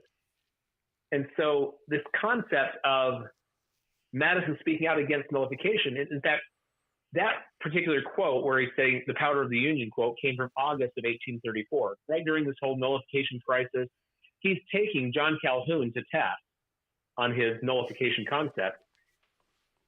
And then in December, he writes some more about it, saying Jefferson supported this concept of nullification, and yet in fact, let me just read what he said. First of all, he quotes Jefferson. Jefferson saying, where powers are assumed that have not been delegated, every state has a natural right, in cases not within the Constitution, to nullify. And then Madison gives his own commentary on that. He says, thus, the right of nullification meant by Jefferson is the natural right which all admit to be a remedy against insupportable oppression. So he's saying everybody understands it. Everybody understands Jeffersonian nullification is the natural right when they've overstepped constitutional bounds, that the states have the right to not go along with it, to nullify. And then he, in that same context, talks about Calhounian. It cannot be supposed that for a moment that Mr. Jefferson would not revolt at this doctrine of South Carolina, that a single state could constitutionally annul the law everywhere. I'm just cutting out a little bit of it to keep it concise here. But the idea is one state, this Calhounian nullification, one state shutting it down for the entire Union is absurd. He called it the offspring of the discontents of South Carolina. He called it bizarre, bizarre doctrine of South Carolina, and so on. So interesting history there. And that a lot of that kind of fomented the point at which more and more abuse from the federal government got us to the point of the Civil War. Anyway, a lot of interesting history there. Absolutely. Well, I've got a question from the live stream here. They want your opinion on the recent Brunson case in the Supreme Court. from a constitutional standpoint? The Brunson case. First of all, let's define it for anyone in your audience that may not be familiar with it. Brunson case, I have to remember the exact details of it. This was basically suing the federal government, essentially, over the issue of the 2020 election. And anyone who certified that election without investigating the claims of fraud should be removed from office. And that there's a great constitutional scholar in Utah, his name's Scott Bradley. He did a recent podcast on this very topic. And his points were excellent. The point of this case was, from a Supreme Court opinion, we can kick out the president. We can kick out any member of Congress that voted to certify the election without investigating. Does the Supreme Court have the power to kick people out of office? No, they don't. The only way the Constitution defines to remove a president from office is the two-step process of impeachment in the House and then the conviction of those charges in the Senate. The only way we have in the Constitution for a member of Congress to be forced out of office is also in the hands of Congress. And so if we say by the Brunson case that the Supreme Court can take to themselves that power, that's a very dangerous thing. That puts the Supreme Court not as an equal branch with checks and balances. That puts them over everybody. Now, we hear oftentimes the concept of the three branches of the federal government are separate but equal. And they're equal in legitimacy, but they're not really equal in how powerful they are. In fact, if you were to do a checks and balances shootout between the three branches of the federal government, who wins? Let's do this for a moment, because I find this is really interesting, just to talk it out. If the president and the Congress are at odds over a law, Congress passes a law, the president says, I'm going to veto that law. Well, checks and balances, Congress has a ability to override a veto. Right. So they override the veto. Does the president have any recourse at this point? Well, yes, he does. The president is the one who implements the law. He executes the law. And that was intentionally in separate hands from the hands that wrote the law. So that if Congress passes a law that's abusive to the American people and to our rights, the president can refuse to implement that law. That's by virtue of the separation of powers, that's his role. And if I were in that role, for example, heaven forbid, if I were in the president's position, there are many laws passed by Congress that I would refuse to execute because they're unconstitutional. He's supposed to be doing that. Now, does the Congress have any recourse at that point? Do they have any power over the president if a president just is acting out of line, refuses to do what he's supposed to be doing, won't execute any laws or whatever, it's becoming lawlessness? Of course, they can impeach the president, kick him out of office. Who wins? Congress. Congress is the strongest power there. In the same way, Congress versus the court. Who's more powerful? Congress passes a law, and constitutionally, the Supreme Court does not have the power to strike down a law. Constitutionally, the Supreme Court has the power to refuse to apply a law. If they declare a law is unconstitutional, that means that they're not going to enforce it in their courts. That's really their only power. And if they refuse to enforce it, does Congress have any recourse? Yeah, they can impeach federal judges. They can, there's actually three major powers Congress has over the courts. Impeach federal judges at any level, Supreme Court or the various branches of the federal court. They can disband the lower federal courts, replace them with nothing. They can, the Ninth Circuit Court, for example, the one that's most off course from all the others, they could disband the Ninth Circuit Court, send them all home. They could restructure it, making it three smaller federal court districts or whatever. That's totally up to Congress. And the third power Congress has is they can restrict the jurisdiction of the Supreme Court and tell them you no longer have the authority to take cases and issue opinions on these topics. Found in Article 3, Section 2, Clause 2, the power to restrict the jurisdiction of the Supreme Court. So, again, who's most powerful? Right now, Congress is.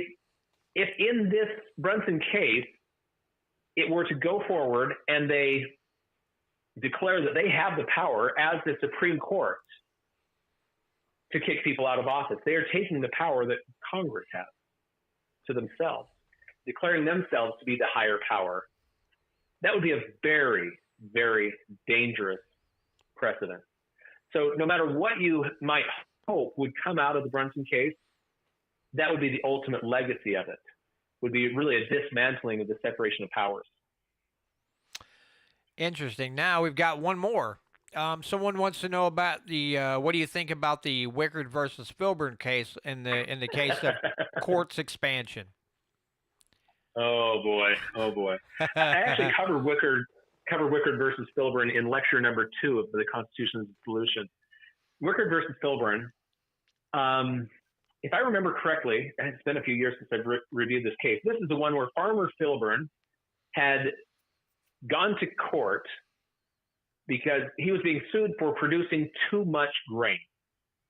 There was federal law limiting how much grain you could have, that you could produce as any one farmer, in order to try to limit supply, increase prices so that farmers could make more money. They're trying to benefit us by price control. That always works well. And so Farmer Filburn had produced more grain than was allowed by federal law. And in his defense, he said, yes, I did produce more grain, but I wasn't marketing it. This was producing the grain for my own use to feed my animals. And so based on interstate commerce, they were saying we have the power via the Interstate Commerce Clause, which is another very distorted clause, that they have the power to restrict how much grain Farmer Filburn was growing. And he says, but growing for my own consumption is not interstate commerce. And so therefore, I'm not subject to those limits because I'm not engaging in commerce with this grain. And they said, oh, yes, you are. How so? You're not selling the grain. How are you engaging in commerce? They said by not purchasing the grain. By growing it yourself, you don't have to purchase grain. And by not purchasing grain, you're affecting interstate commerce. And therefore, we can control what you're doing by not purchasing grain. And that bizarre distortion of logic is the foundation for a lot of federal power expansion. If they can say, by not purchasing, if I want to grow my own garden and purchase a little less food at the local grocery store, they can regulate that now. They can now regulate gardens. If I want to, my wife cuts my hair. She's very good at it. But because she's not a certified beautician, we're not engaging in commerce. And so maybe they can regulate, you can no longer cut your hair unless you're a certified beautician. This happens in Europe, for example. I know somebody that they had a staircase that needed to be rebuilt. I don't remember which European country it was, but they were prohibited from working on it themselves. It was partially finished, and they had used up their allocation of labor hours, and it didn't get finished. And so their partially built staircase had to wait until next year to have a certified contractor come in and finish building it for them, where it's not that difficult. They could have finished it themselves, but they were forbidden by law. This is where this whole Wickard versus Filburn concept goes, is anything you do that affects you buying or not buying. If you have more children or fewer children, all of that will affect your consumption, how much you're buying. So try to imagine, would any government ever be so bold as to say how many children you can have? Well, yeah, actually, that's already happened in foreign countries as well. And so you can see where the logic goes. The whole Wickard versus Filburn concept is such a bizarre and drastic usurpation of power that the logical end of it is there is no limit of power on the federal government. They can control anything and everything. And that's really where they're going. We see that over and over again. them stepping into things that have nothing to do with any enumerated power. And every year they just introduce more and more controls. So yeah, that's an interesting topic, the Wickard versus Filburn case. It was about 1930, roughly. I don't remember the exact year on that one. My brain's about to burst. I'm telling you right now. I've learned these are things that I'm not up to snuff on, and I appreciate it. I really do. But my brain's about to burst because I'm like, I appreciate the free flowing conversation because again, very good information, and it also not only just what the cases are about, but this is how we identify how we got to where we're at right now. Because I'll tell you, Robert, like things like occupational licensing drive me insane. I hate it. I hate it. I hate it. I go to get my hair cut. There's a gal here in town that cuts my hair, and I asked her, what did you have to spend? $12,000. $12,000 to go and learn to cut hair. And I've looked up. They have to have like 1,500 hours of like learning or practice and all these things. And that's something that I'm going to be working on in the future with a legislator in our state that loves to nibble away at the size of the government, is trying to create a bill on a profession like that and just start whittling away at it ever so slowly. Because I'm thinking, good Lord, of all the people that would need to spend a boatload of money on education, I would not think hairdressing would be one of those things. But when you look into it, the governor appoints 4 people for this board of cosmetology, and they're in charge of the schooling. But she told me a story where somebody else she knows went to a different school that was only like $8,000 or $9,000, but they didn't learn as much as she did. And I said, yeah, but here's the thing. They're both licensed schools. So that tells you how well licensing really does. You can have 2 schools. One teaches a whole boatload of stuff. The other one kind of does it in a half-ass sort of manner. And they're both licensed by the state. So, what are you getting out of this? You can send people to school and they don't learn anything, but they had 1,500 hours and they still don't know squat and they're out cutting hair. Did they solve anything? No. So let the free market just dictate this and, everybody get cheaper haircuts and everything else. But, yeah, occupational licensing drives me nuts. The other thing that drives me nuts are building permits. I don't even want to get into that subject because my head will explode. I think a quote from Thomas Jefferson's appropriate here. I love this one. He says, I would rather be exposed to the inconveniences attending to too much liberty than to those attending too small a degree of it. Yes. In other words, the risks of having too much liberty are far better than the risks for having too little. But that's where people go. When you talk about, let's get rid of all this occupational licensing and things like that, at least from the federal level. But who would regulate? Who would make sure that my beautician knows how to cut hair? Free markets have a way of figuring that out.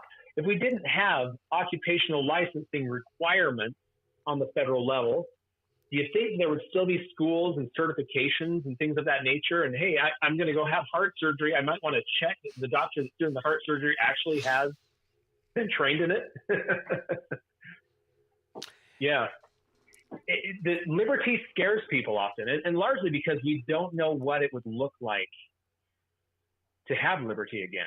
We're so far removed from in so many areas that it's hard to imagine.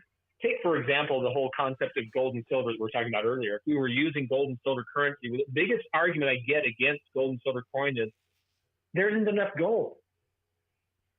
And my question is, well, how much gold do you think we need to have gold and silver currency? And they, of course, go to looking at what the current value of gold is and then extrapolating how much money there is, and there's just not that much. Well, who says that's how much the value of gold will be? If gold is in circulation based on its current quantities, that will set its price. And the amount of gold obviously would go up significantly, the value of gold. the value of gold would go up significantly based on supply and demand. Supply and demand solves it. You don't have to have a specific amount of gold and silver. But these are hard things for people to visualize when we're so far away from a time when we obeyed the Constitution, when we had more liberty. The same thing with schools. Without a federal Department of Education, how would our schools even function? All these different concerns. It reminds me of my favorite quote from George Washington from his farewell address. If, in the opinion of the people, the distribution of constitutional powers is in any particular wrong, in other words, if the way we allocated constitutional powers, we did it wrong, let it be corrected by the amendment process as the Constitution designates. But let it not be by usurpation. For though this, in one instance, may be the instrument of good, it is the customary weapon by which free governments are destroyed. What he's saying is, if you feel like there's some federal power that is so needed, but it's not in the Constitution, well, let's do it legitimately. Let's pass an amendment and add that power. If we felt like we need a federal Department of Education, let's have that debate on the national scale. Let's propose the amendment, debate it state by state, and pass it or shoot it down. Not by usurpation. Remember his conclusion. So this, in one instance, might be the instrument of good. It is the customary weapon by which free governments are destroyed. Because we've allowed the federal government to usurp power in all these different areas that one person or another may feel is so needed, free governments being destroyed. So occupational licensing, I don't know how we'd possibly survive without it. We would survive without it. Trust the free market. The free market has solutions. When there's a problem, the free market will introduce a solution. That's how it works. Yeah, it's necessarily so that you get the ultimate power in choosing who succeeds and who fails. That's it. Right. And I mean, who wouldn't want that power to decide who, why wouldn't you want the power to decide who succeeds and who fails when it comes to in the marketplace is like, we've got we can either have 3 different ice cream, makers, or we can have 30. Or what person in the right mind goes, I only want 3? What? Why would you? or any other thing? We want 20 different auto manufacturers, and people would be like, well, that's too many. Says who? Says right. who? That's the argument of the federal government. Because if you have 30 different automakers, or 20 instead of however many we have now, well, that would be much harder to control. And when government talks about, when after the Ticketmaster thing, and they're throwing out the word monopoly, and there's a podcast that I love to listen to, and one of the guys goes, I don't think they understand that the word mono means one. And he's like, you ever got online to find tickets for something? He's like, there's several ticket exchanges out there. So that means there's not a monopoly on tickets. So when the government uses the word monopoly, they misuse that word. Because how many monopolies are actually out there? The only monopoly on power out there is the one that the federal government has. That's the That's the real monopoly. And the way the Constitution's designed, everything is unconstitutional unless it's enumerated in the Constitution, which means everything is left to the states or the people with a short list of exceptions. That's the opposite of a monopoly. Each state was supposed to be free to come up with its own solution for, say, for example, the healthcare problems we have today. Instead of having Obamacare and creating this nationally designed program, one-size-fits-all failure, each state competing for the best solution is the constitutional approach. That's the free market. That's the opposite of a monopoly. If they're so concerned about a monopoly, they need to look in the mirror as a federal government collectively. That's the big monopoly problem. And they become a monopoly through usurpation. And frankly, most Companies that become a monopoly do so because of government control. Bigger companies coming in asking for, we need more regulations in our industry to make it too difficult for the small startups to give us competition and things of that nature. That's really where monopolies tend to come from, is when the government comes in and intervenes to make it more difficult. Occupational licensing is a great example of creating more monopoly rather than more freedom. Monopoly problems tend to be government-based. Yeah, absolutely. Well, Robert, it was I've got to cut this off. I got to work tomorrow. It was a real treat to have you, and I will be in contact with you. I'd like to have you on in the not too distant future to go. I think next time we'll get more in depth with the Federalist Papers and get into more on the subject of state sovereignty and natural rights and the state's natural rights, all those things. I really, really want to dive deep into this because, I talk to people that I work with about how I've become involved in state government and talking to legislators and traveling to the Capitol, and I'm trying to. I want to be more knowledgeable on this, so if people have questions, I have the answers, and I don't sit there with a deer in the headlight look. I can get by, but I still need a better grasp and more of an understanding and more knowledge. And I greatly appreciate all the time you've given me this evening for this because it's been very fascinating. And I know that the live stream viewers have stayed the whole time, which means we've had a really good conversation. So, folks, make sure you go check out The Constitution is the Solution lectures on YouTube. Again, go to the description of this YouTube video. You find a link there, jbs.org, and check out that Rumble video. What's the title of that video again, Robert?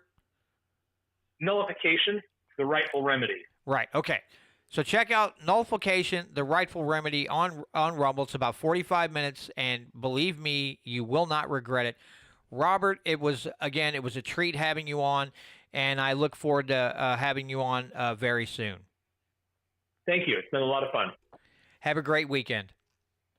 Yep, you too. Bye. All right, bye-bye. All right, folks, that was Robert Brown. I love having him on. Jesse Root introduced me to this guy, and he is outstanding. And next week, we'll go from the federal level to the state level with Tom Martz. So bang, bang, Constitution courses, constitutional knowledge, and back-to-back weeks. Doesn't get much better than that. And so really looking forward to that one. Tom is just one of those guys that when you talk to him, you just have a blast because Tom's just no nonsense. Here's how it is. Here's where it's laid out. Look it up. Check it out. And defeat your local tyrants with knowledge. So we can appreciate that. Hey, guys, listen.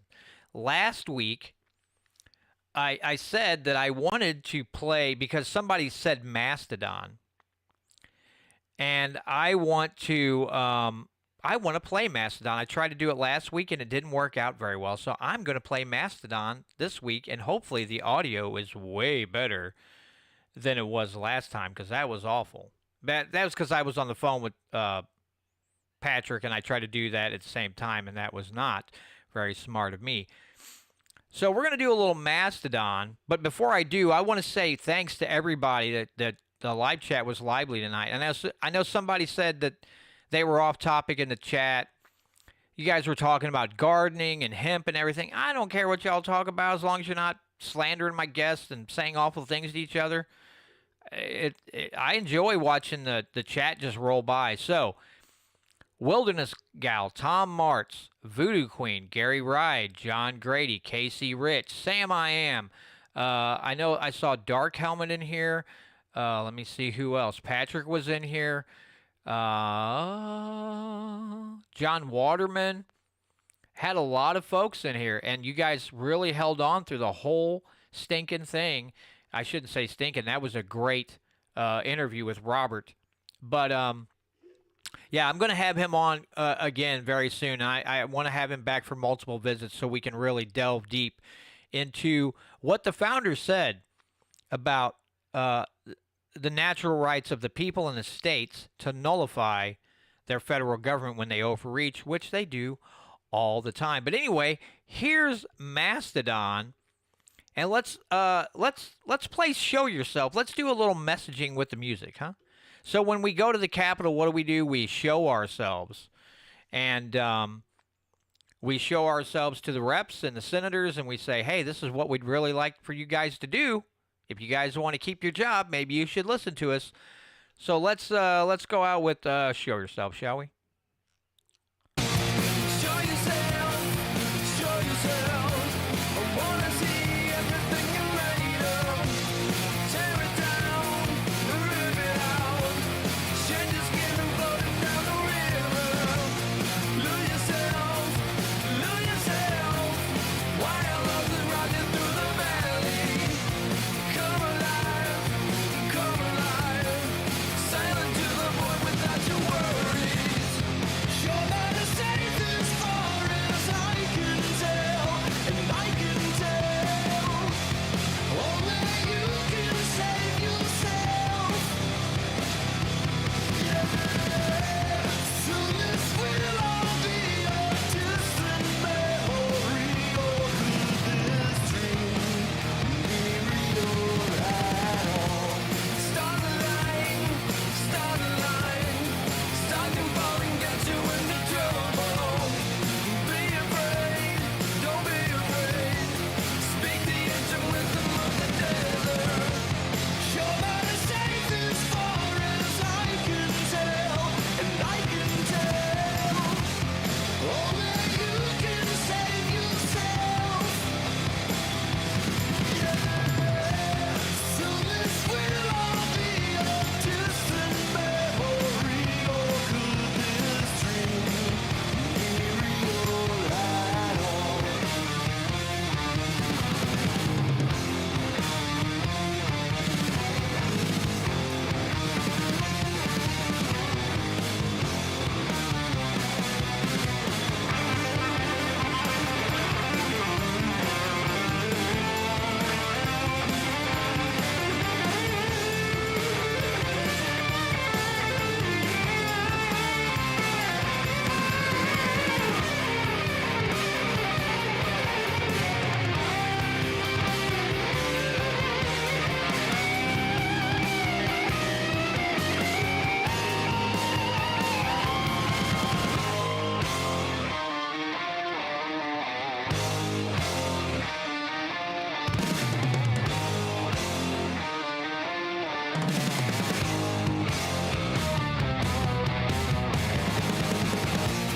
Show yourself, show yourself. I wanna see everything you're made of. Be yourself, be yourself. The truth will send a ripple through your body. See your fate, you'll see your fate. Death will come and steal you from the living. Dead and gone, dead and gone. I'll see you on the other side of fire. All right, that was Mastodon. So that'll do it for this week's edition of the Missouri Liberty Report. Make sure you check out molibertyradio.us, especially on Sunday nights from 7 to 9 p.m. Central Time with Sam and Trish Britton, Off the Cuff Radio. Make sure you go to mofree.org and sign up for Patrick's email list with the Missouri Freedom Initiative. Also, don't forget about slaphappybeverage.com, our sponsor. Don't forget to check them out if you'd like some mellow cello. Like this here. Like this fancy bottle I got right here in my hands. Nice, sturdy glass bottle with good contents. Make sure you check them out. Also, make sure you check out my friends KEYK, keyradio.live. They also carry this show, along with molibertyradio.us. Make sure you check that all out. And if you do all that, Well, you don't even have to do all that. I'd love for you to do all that, but I'll still be here next Friday night with the very esteemed Tom Martz, and we'll be talking the Missouri Constitution, and we'll get educated on how to figure out if bills and legislation are constitutional and whether you should back those bills or not. So do that, and we'll be back next week. Let me pot this up here. Want more freedom? It starts with you. Join us next week on the Missouri Liberty Report and find out how you can get involved to take back your state.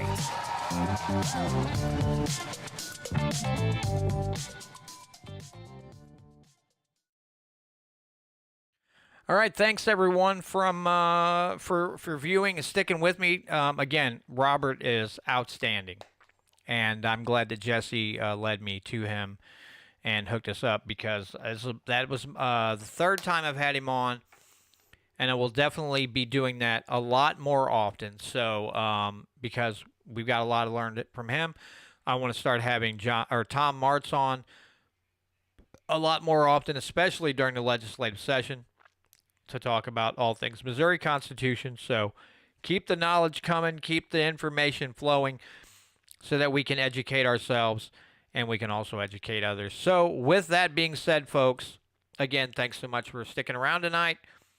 And Voodoo Queen, night to you. John Grady, good night. Good night, Wilderness Gal. And we'll see you all next week right here on the Missouri